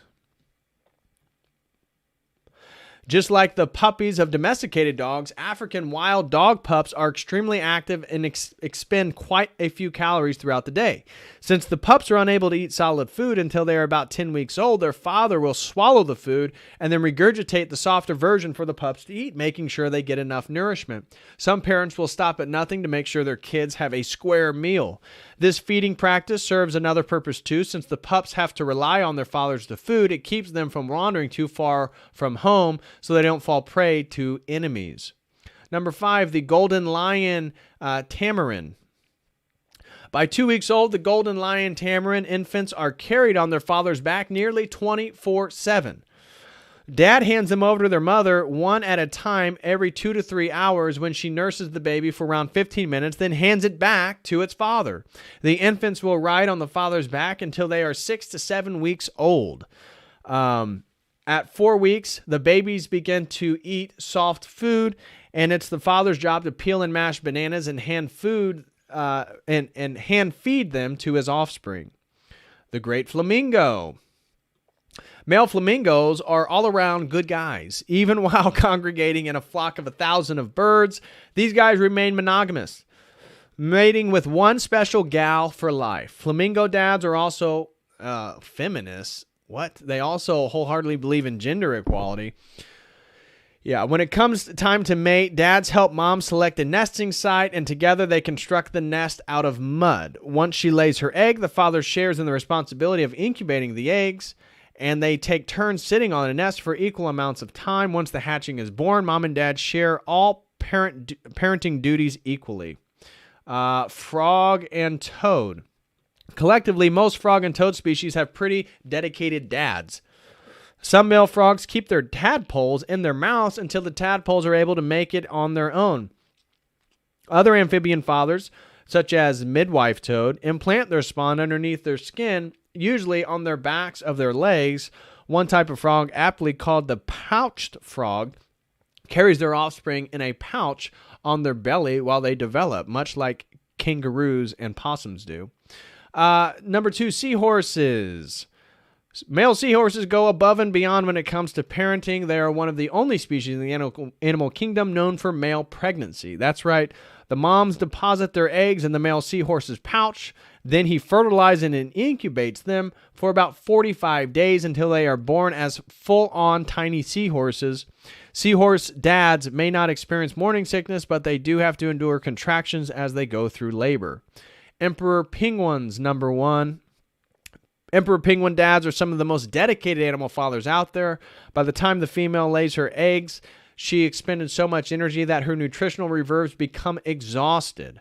and she must set out to sea for 2 months to feed. During that time, the dad takes on the role of single father and keeps the eggs warm by ever so carefully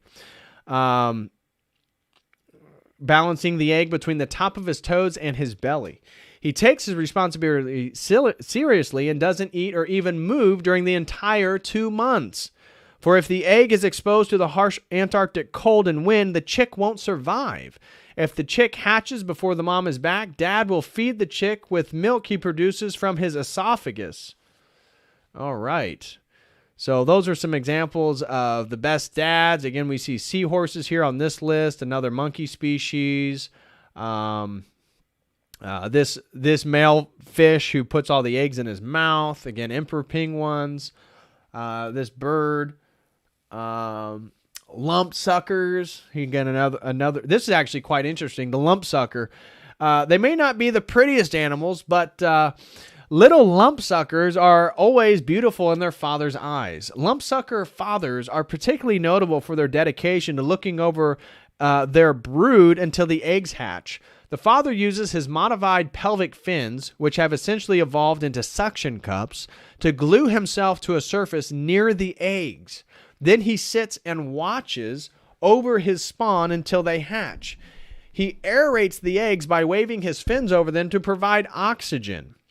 Predators such as crabs, sea stars, and small fish are met with a fierce display of protectiveness if any of them attempt to harm the eggs. Again, we just talked about frogs and so forth. And the last one I'll read is wolves. Despite their fearsome reputation as apex predators, male wolves are attentive, monogamous, and fiercely protective dads that live with their mates for life. A wolf pack is a family group made up of a male and female pair and their cubs. After a female wolf gives birth, she sticks close to her helpless pups and doesn't leave her den for several weeks. Meanwhile, the dad stands guard and hunts for food to share with his new family, since pups can start eating meat at 3 weeks old. Whereas a female wolf will regurgitate meat to share with a litter, the dad will provide entire pieces of fresh kill. As a young pup grows, the dad takes on the role as a stern but sometimes playful mentor, helping integrate the pup into the pack. All right. And so then we have, again, some stuff on women spiders, right? I love this one. This comes from the Hopi religion of a scholar, anthropologist, the spider woman, right? We don't need to go too far in it, but I thought this was the only reason I kept this article and thought it was interesting is because we talked about the sexual cannibalism within spider species. And then I thought what was so interesting is this idea of the spider woman as like an ancient sort of deity within Hopi theology. Spider woman was the first to weave. Her techniques and patterns have stood the test of time, or more properly, the test of timelessness, because they have always been present. She makes sense of that, of the instructions of a deity who helped form the underlying structure of the world in which one lives. Weaving it from that perspective is not an act which one creates something for oneself. It is an act which uncovers the pattern that was already there. So again, the female spider, the spider woman, is responsible for basically what they're saying is the metaphysical structures that undergird reality itself. Definitely not a spider woman, but definitely the Logos who incarnated as Jesus Christ. I began to look at like polyamory then as another form of the sort of simping and another form of sexual cannibalism, because you start looking into like the polyamorous relationships, and it's pretty interesting how beta so many of the males are, and how again, some of them are like one man with multiple women, and that's supposed to be portrayed at like, look, this guy has 7 girlfriends. He has 1 wife and 7 girlfriends. This is supposed to be considered a cool thing. Here's one of a male-female relationship of a gay man who takes on the role of the female, and then a masculine white woman who takes on the role of a man, and that's supposed to be normalized. Of course, we see our partners identify as pets. So we have a chick who thinks she's a cat. I want to show you this one. I'm a polyamorous rainbow looking for love. Literally looks like a demon with brightly colored hair. again, remember what I said at the beginning, how certain animal species, notably snakes and spiders, will develop bright colors to demonstrate their toxicity to their environment. I would say this rainbow demon would certainly fit the bill. Yeah, then divorce. We talked about how divorce affects relationships, monetizing loneliness, how OnlyFans targets lonely men. And guys, that's basically going to conclude tonight's stream. Again, a special shout out goes to Meta Ninjas for sponsoring tonight's stream. It's really, really a good topic. This was a phenomenal topic. I really appreciate it. Again, special shout out to Meta Ninjas. Thank you so much, brother, for sponsoring tonight's stream. It was really worth diving into. And again, though sexual cannibalism doesn't actually exist in the same way in our society, meaning there aren't people who are killing and then cannibalizing. Maybe you could look at Dahmer or something like that, or Jack the Ripper. Maybe you could put as an actual form of sexual cannibalism. But I think sexual cannibalism in the animal kingdom is a useful analogy and metaphor for the energy transference we see in the sort of perverted form of sexual dynamics in our society. Again, we can look at the nature of promiscuous women in the Bible, and then we can look at some of the stuff going on, such as OnlyFans and polyamorous relationships in our own society. And so, with that being said, I think that's going to conclude, again, this sponsored stream. Major thank you to Meta Ninjas. I hope you enjoyed this stream. Again, I do appreciate your support and sponsoring today's stream. I think it was definitely worth it. So now let's dive into some of those super chats, guys. Please smash that like for everybody who's still here. Please smash that like. Shout out to everybody over on over on Rockfin. And we are now streaming actually on multiple platforms. We are over on Twitch. We are on Trovo. We are on DLive. We are on Twitter. And we are on Facebook. So we're streaming on a whole host of platforms tonight. And I just want to tell everybody, please smash that like here on YouTube or whatever platform that you may be on. Please, I would greatly appreciate if you hit that like. First super chat actually came from Boneman538. None of us actually can see that super chat anymore, but Boneman538 sent in $20 before the stream even started to say thank you. And I just want to say thank you very much to Boneman538. God bless you, brother, and thank you for all your support. Next super chat came from Eric Eaton, throws in $20 and says, God bless and Merry Christmas, David. Well, God bless you and Merry Christmas to you, Eric. He said, thank you for all your hard work. I am very close to starting my own Orthodox YouTube channel. Any advice for a nervous and young beginner? Thanks. Well, God bless you, Eric Eaton, and Merry Christmas to you. In regards to an Orthodox YouTube channel, I guess my advice would be it depends on what exactly you plan on doing on the YouTube channel. So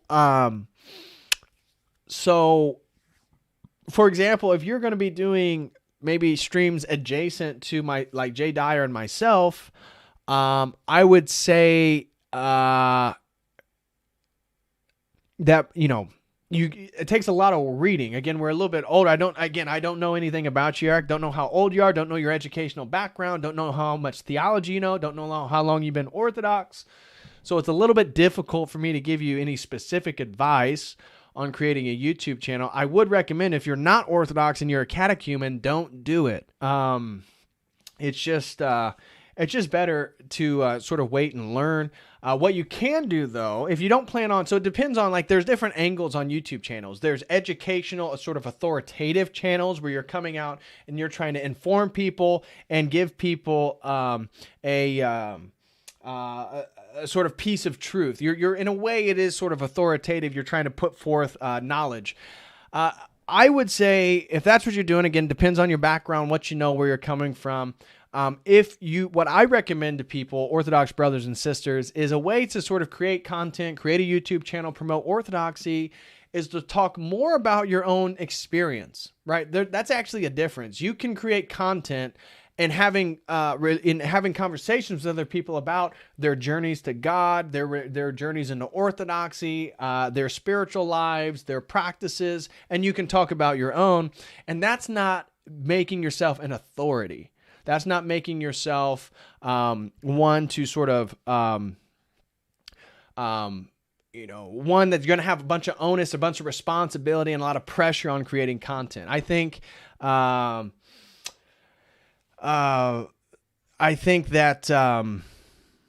it's easier to just talk more about your own subjective and personal experience until you become a quote-unquote authority. Obviously, Eric, I would say first and foremost, speak with your spiritual father. My spiritual father, priest, my godfather, my whole church parish, everybody knows that I do this. Everybody's supportive of it. And I know Jay's the same way. I know Father Deacon's the same way. So everybody at Patristic Faith. So number one, talk to your priest. Number two, you got to figure out what exactly your angle is on content. Is it a personal brand? Is it promoting orthodoxy? Is it your own spiritual experiences, which you can then talk with a lot of different people?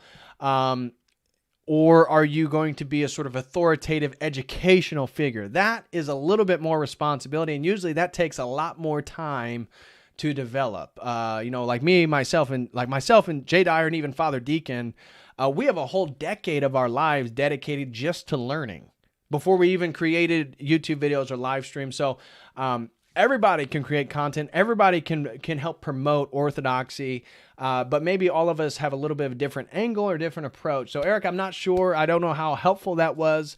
I'm not sure, again, about your background. You can reach out to me privately. Email me at churchoftheeternallogos@gmail.com if you'd like to talk a little bit more about specifics in regards to your YouTube channel, what you plan to do. But, being a sort of educational channel, normally it takes a lot of time to develop the mental repertoire of knowledge to do all that stuff. So again, you look at what Jay does with his apologetics, with his debates, that took years and years and years to acquire. So God bless you, Eric. Again, Merry Christmas to you and your family. I don't know how helpful that was, but there's definitely opportunity for you to create a YouTube channel. You could do an interview-style channel. You can, again, talk about spiritual experiences. You could talk about history. You could have a YouTube channel of Orthodox saints and beautiful videos of graphics and stuff of various saints promoting the beauty of Orthodoxy. There's a lot of different angles you could do and not be somebody that's burdened with the onus of researching and making sure that when you talk about something, you know what you're talking about. So hope that was helpful, Eric Eaton. God bless you, brother. Merry Christmas to you and your family. Oh my God, Bowman538 sent in another super chat while I was live. Bowman538 sent in a $100 super chat. Good Lord, God bless you, Bowman538. He says, a school of clownfish is always built into a hierarchy with the female fish at the top. When she dies, the most dominant male sex changes. Makes you wonder if these principalities perpetuating the drag queen story time are human or another race of beings. Oh, they're definitely demons. So shout out to Boneman538. God bless you, brother, for the $100 super chat. Makes a phenomenal point. Boneman says, a school of clownfish is always built into a hierarchy with a male fish at the top. And again, these clownfish is one of the few animal species that is sort of sexually, they can sexually transition, right? Just as he says, when she dies, the top female, the most dominant male sex changes. And it makes you wonder if these principalities perpetuating drag queen story hour are human or another race of beings. Well, I believe that they are demonically influenced, no doubt about it. And I believe that the destruction of the male-female dichotomy is the demonic and satanic blending and dissolution of boundaries to create the androgynous man, the Baphomet entity. And sort of that is the future evil. Again, that sort of demonically filled person is a sort of Baphomet amalgamation. So, Bowman, thank you so much, brother. Bowman538 is the biggest supporter of my work, has been, still is, continues to be. Thank you so much, brother. God bless you and the family. Merry Christmas to you guys, and thank you so much, bro, for the support. Next super chat comes from £2 from James. Are you optimistic about the growth of Orthodoxy? James, I'm absolutely optimistic about the growth of Orthodoxy. I've said this before. I'm very optimistic about my life. About me getting married, having children, creating streams, building my business, doing my research, growing my library, being fit, being strong, accomplishing goals, going to church, that whole thing.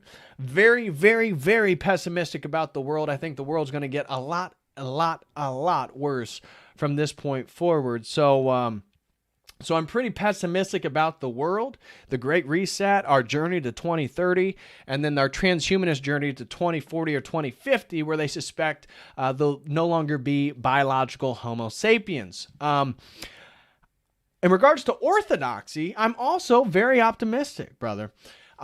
We are on the internet right now. I'm live streaming. I'm talking to all these different people, and I am doing apologetics. Jay Dyer just hit 100,000 subscribers over on YouTube. Again, promoting orthodoxy and apologetics. And so when you think about the history of orthodoxy, it was only until the 20th century that it really sort of went around the entire world. I mean, Hinduism, Islam, Buddhism, they were all here before orthodoxy was, to a real extent. Now, I know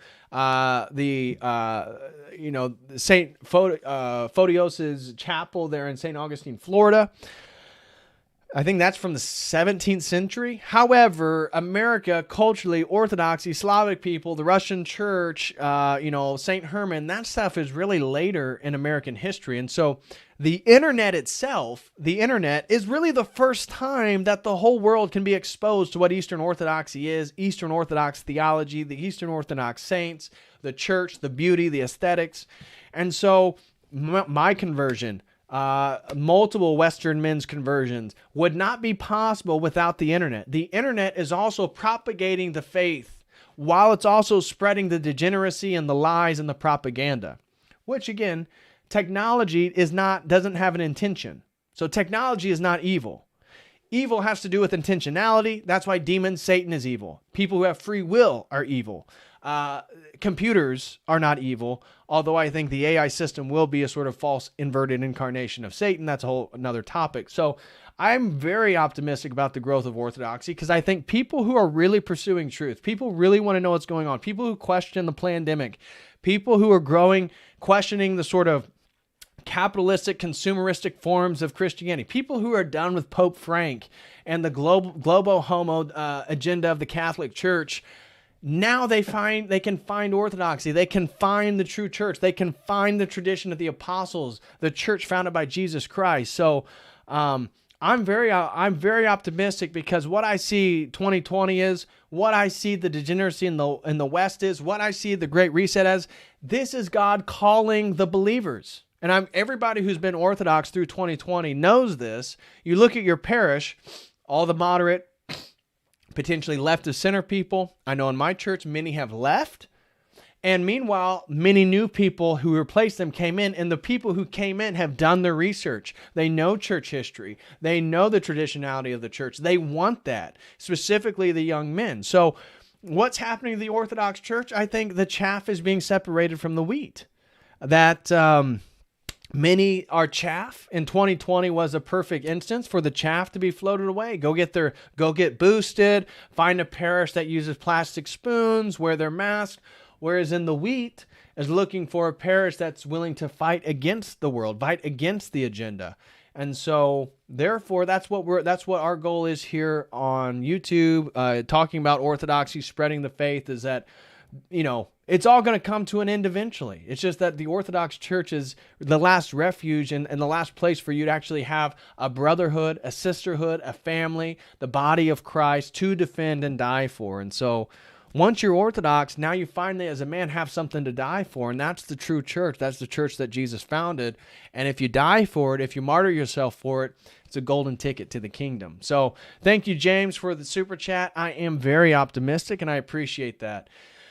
Next super chat comes from Harry Serpanos. Harry Serpanos throws in $50. Shout out to Harry Serpanos. Throws in $50 and says, Merry Christmas and Happy New Year's, mate. Well, Merry Christmas to you, Harry. God bless you, brother, and thank you for the $50 super chat. Merry Christmas and Happy New Year to you. Thank you so much, Harry Serpanos. God bless you and the family.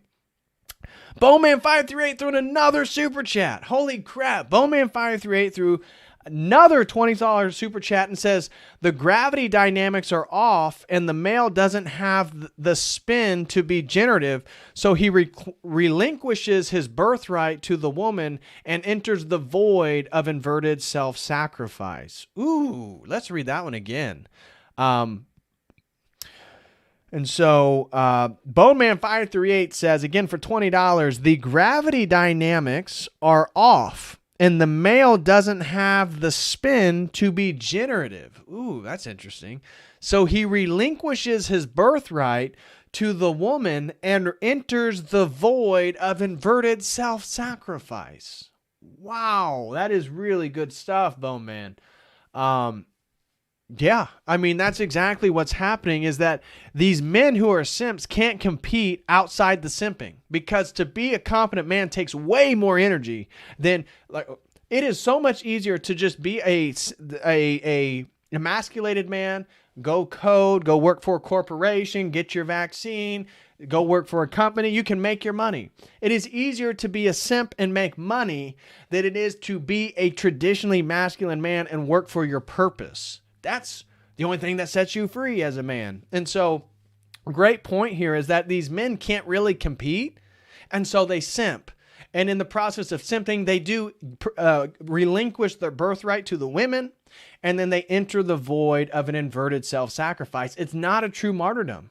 It's not a true self-sacrifice as we do when we go through martyrdom through the Orthodox marriage, where you wear your crowns and you're martyring yourself for the purpose of the other person. The woman does it for the man does it for the woman. When I get married, I'm taking on the obligation that if something were to happen, I'm the male lion. I have to die first. I have to go defend. I have to go outside and see what that noise was. That is the man's duty. And then the female also has her own duties in regards to self-service and self-sacrifice to the man. So this is a great point about how the simping is a way of sort of, it's an inversion of the self-sacrifice. Oh, I'll just give you money. I'll just give you attention. But again, that's not what the women need. Of course, maybe some of them, that's what they want, but big problem. Big problem there. So Bowman 538 with an incredible super chat. Great point that I didn't hit hard enough during the stream is that the simp really is the inversion of martyrdom. He's self-sacrificing for something immediately temporal and passing. And yet the martyr for God is self-sacrificing for that which is eternal and transcendent. So that's a great point. Shout out to Bowman 538. Next super chat comes from Keenan Beat. Shout out to Keenan. God bless you, bro. He throws in $5 and says, weak men usually have to use manipulation tactics in order to obtain sex and female attention.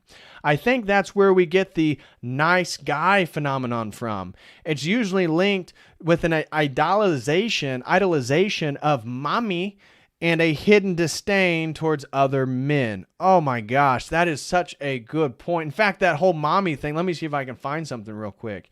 That whole mommy thing is a great point, because I saw a thing when I was looking for at Simp Nation. There was, here, like, I gotta show you now. Look at this. So here's one of the guys that proudly called himself a simp. Whoever the female is says, okay, I'm going to finish eating, then go. So probably 8:30, I'll head that way. Yes, mommy. And that, so again, we see a simp, again, a feminized man who's proud of being a simp on Twitter. Yes, exactly what you're talking about. The idolization of mommy and hidden disdain towards other men. Oh my gosh, this is a great point. Weak men usually have to use manipulation tactics in order to obtain sex. And a female attention. I think that's where we get the nice guy phenomenon from. It's usually linked with a idolization of mommy and a hidden disdain towards other men. I couldn't have said it any better. That's on point, Keenan. God bless you, bro. That's on point. Let me read it one more time. Weak men usually have to use manipulation tactics in order to obtain sex and female attention. I think that's where we get the nice guy phenomenon from. It's usually linked with the idolization of mommy and a hidden disdain towards other men. Great point. God bless you, Keenan. Really appreciate that. Merry Christmas to you and the family, brother. I really appreciate the super chat. Next one comes from No Simp But Pimp Schwab. No Simp But Pimp Schwab. So Dr. Schwab was listening in on us, and he said, you will be simping and you will not be pimping for $5. Oh, that's hilarious. Shout out to old Dr. Klaus Schwab watching the stream here. He says, no simp, but pimp. Schwab tells me that you will be simping and you will not be pimping. All right. Well, thank you so much, brother, for the $5 super chat. God bless you, and Merry Christmas to you and your family. Next super chat comes from Dr. Vagisil, that very busy doctor. He throws in $1 and says, giving money to the stream spreads the edification of God's love. Giving to Twitch girls leads to the edification of the devil's iconography. Ooh, man, coming in with the powerful wordplay there. I love it. Again, let me read that one again. Dr. Vagisil says for $1, giving money to this stream spreads the edification of God's love. Giving to Twitch girls leads to the edification of the devil's iconography. Devil's iconography, again, a reference to Father Sarah from Rose talking about how porn is the devil's iconography. So great point there. Shout out to Dr. Vagisil. Thank you so much, brother, for the support. Next super chat comes from the Mongolian conqueror Genghis Khan. Throws in $9.99 with no comment. God bless you, Genghis Khan. Thank you so much, man, for all the support. He's a longtime supporter of the stream. Thank you so much, Genghis Khan. God bless you, bro. Nick Korkodilis? Nick Korkodilis? I'm not sure. I think you're Greek based on that last name. Not sure. Sends in €2 and says it's pronounced Faskagali. Emphasis tune at Lee. Yeah, I'm not sure what he's talking about. Faskagali. Maybe it was one of the animals I was talking about. I'm not sure. But Nick, thank you for the €2, brother. Who says it's pronounced Faskagali. Emphasis tune at Lee. Okay. Well, thank you, Nick. I appreciate it. God bless you, man, and the family. Truly appreciate the support. Dr. Vagisil throws in another $4, and he says, exemplifying biblical values in your everyday life with women and being strong-willed will have an effect on even the most promiscuous woman. Just stand in God's word, even if you are short or weak physically, you are strong in God. He values more your heart. Amen to that. And really, there's no upside to venerating women if you're a man. There is zero upside to that. The only upside, dude, is working on yourself and becoming the man that the type of woman you want would be interested in. So that's the goal then. If finding, becoming the type of man that the type of woman you want to be with is looking for, that's what's going to help you the most. So, Dr. Vagisil killing it with these super chats. Let me read this one again. Exemplifying biblical values in your everyday life with women and being strong-willed. Oh my gosh, shout out to MB for the $100 super chat. My gosh, thank you, brother. We'll get to that in just a moment. Again, Dr. Vagisil said, exemplifying biblical values in your everyday life with women and being strong-willed will have an effect on even the most promiscuous woman. Just stand in God's word. Even if you are short or weak physically, you are strong in God. He values more your heart. Amen to that, Dr. Vagisil. And I'm telling you guys, become a strong, biblically Christian man, and God will send you the wife that you need and the woman that's going to be useful for your salvation. Because that's the other part of this is, I want XYZ for a type of wife. That's good and all. And it's good to know what you're looking for. It's good to know what your deal breakers are. That's for sure. However, the woman that God sends you is there for your salvation. And so that's why I love orthodoxy, because you'll be saved with your partner. You guys will ideally go to the kingdom together, and you can continue the relationship through the infinite process of theosis, even once you're in the kingdom. So, nailed it, Dr. Vagisil. Really appreciate that. Dr. Vagisil throws another super chat for $1 and says, imagine the scene from Avengers with Loki, E-Girl, approaching Tony Stark, Ortho Bro, with the rod, lust, touching his chest plate, God's word, and saying, "That's strange. This always works." God's word dwelling in our hearts daily is really our only defense. Well, that sounds great. Unfortunately, Dr. Vagisil, I don't know the movie reference. I obviously know it's from Iron Man, but I really cannot place this movie scene at all, so I'm not sure.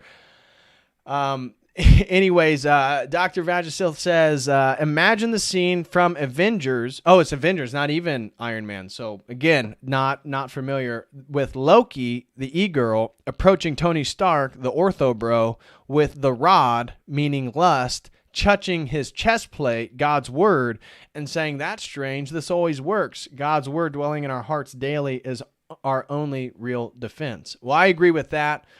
Shout out to Dr. Vagisil for the support. I'm not sure about that movie scene. I'm not too familiar with it. Next super chat comes from AmpTown1. God bless you, sister, and thank you for your $10 super chat. No comment. Well, thank you so much, AmpTown1, for the super chat. I really appreciate it, sister, and God bless you. Merry Christmas to you and your family. And the last super chat that just came in comes from MB. MB throws in $100 super chat. Shout out to you, bro. Thank you so much, MB, for the $100 super chat. Really appreciate it. He says, "Great stream, DPH. Big Lion. I also particularly enjoyed your content on the transhumanism agenda, vampires, and occult feminism with Rachel. Merry Christmas from convict Protestant land down under." Oh, that's hilarious. Yeah. Well, God bless you, brother, down in Australia. I hope you're staying safe, and I hope everything's going well. That's hilarious. Again, shout out to you, brother. God bless you for the generous super chat. I truly do appreciate it.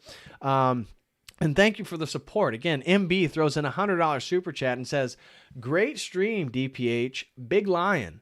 I also particularly enjoyed your content on the transhumanism agenda, vampires, and occult feminism with Rachel. Merry Christmas from the convict Protestant land down under." Well, clearly they're still treating you guys like convicts, but God bless you, brother. Truly appreciate it. Merry Christmas to you and your family, even though your Christmas is summertime. That's got to be a little strange. But again, God bless you. Hope everything's well and you're staying safe down under. And looky here, Tatiana throws in our last and final super chat. Shout out to Tatiana. God bless you. Thank you so much to MB. Thank you to Tatiana. She throws in $20 and says, "Happy and blessed nativity." Well, happy and blessed nativity to you, Tatiana. Christ is born. At least he will be here soon. Don't know if I told you, Tatiana says, but my husband finally became a catechumen. Well, congratulations. That is excellent news. Glory to God, Tatiana. That's excellent. Excellent news. Merry Christmas to me. Glory to God. Merry Christmas to all my brothers and sisters in Christ. Well, that is wonderful, Tatiana. Again, she has been a sister here in the community for a while, supporter of the stream. And here we finally have it. Been praying for her husband, I know, and he's now finally become a catechumen in the church. God bless you, sister. God bless you. God bless your family. Merry Christmas to you all. I hope you have a wonderful, wonderful Christmas and New Year. Again, Tatiana for $20 says, "Happy and blessed nativity. Blessed nativity to you guys. Don't know if I told you, you did not, but my husband finally became a catechumen. Glory to God. Merry Christmas to me. Glory to God. Merry Christmas to all my brothers and sisters in Christ. Merry Christmas to everybody watching this stream and will watch this stream in the future from now. God bless you all, and I'm wishing you all a Merry Christmas." And guys, that does it for tonight's stream. Don't really have anything else to share. All my content, I just want to give everybody a major, major thank you for the support. You guys were so generous tonight. Major shout out to Tatiana. Major shout out to MB down under. Stay safe, brother, in Australia. God bless you and your family. Shout out to AmpTown1. Shout out to Dr. Vagisil. Shout out to Nick Corcodilis. Shout out to Genghis Khan. Shout out to not simp but pimp Schwab. Shout out to Keenan Beats. Special shout out to the Bone Man 538. God bless you, brother, and thank you for all the support you've given me over the years. And special shout out to Harry Serpanos. Special shout out to James. And a special shout out to Eric Eaton. Guys, thank you all so very much for your support. I truly do appreciate how generous and kind you guys have been. I love you all. Thank you so much. Again, I will be back Tuesday with another stream. And then I may be back Wednesday, and I'll be on Thursday actually. So I maybe be on Tuesday, Thursday, Friday, and maybe Saturday. So Thursday we got a stream with Baselit Analyzer. We're going to be going over the Christmas Carol by Dickens. And then Friday, I got a stream scheduled with Subdeacon Mark, which will be either Friday or Saturday on Byzantine theology. And then I'd like to do another one with Baselit Analyzer on It's a Wonderful World. So my goal is to have It's a Wonderful World and the Christmas Carol analyzed with Baselit Analyzer. And we're also going to be doing a stream with Subdeacon Mark, my godfather, on Orthodox theology and what makes it different from the West, because he's starting a new class this coming year of 2023 on this book, Byzantine Theology, Historical Trends and Doctrinal Themes. As I've told you guys, I believe this is one of the greatest books every Orthodox Christian needs in their library. It's one of the best overviews. And Subdeacon Mark will be teaching a class every Monday night at 7 o'clock p.m. Eastern Standard Time on Zoom, of which is free, and you can get a link to that in my Telegram group. So if you would like to buy this book and begin to read it and move through it with the aid of Subdeacon Mark and the various the class that everybody is a part of, you can go to my Telegram and sign up. And I share all those Zoom links there, and that begins the first Monday in January. So Subdeacon Mark's going to come on, and we're going to promote that. But anyways, got tons of content coming up, and I just want to, again, thank you all so much for all the generosity. Thank you all for supporting me. Please smash that like, and you will see me again Tuesday evening. Until then, as always, God bless.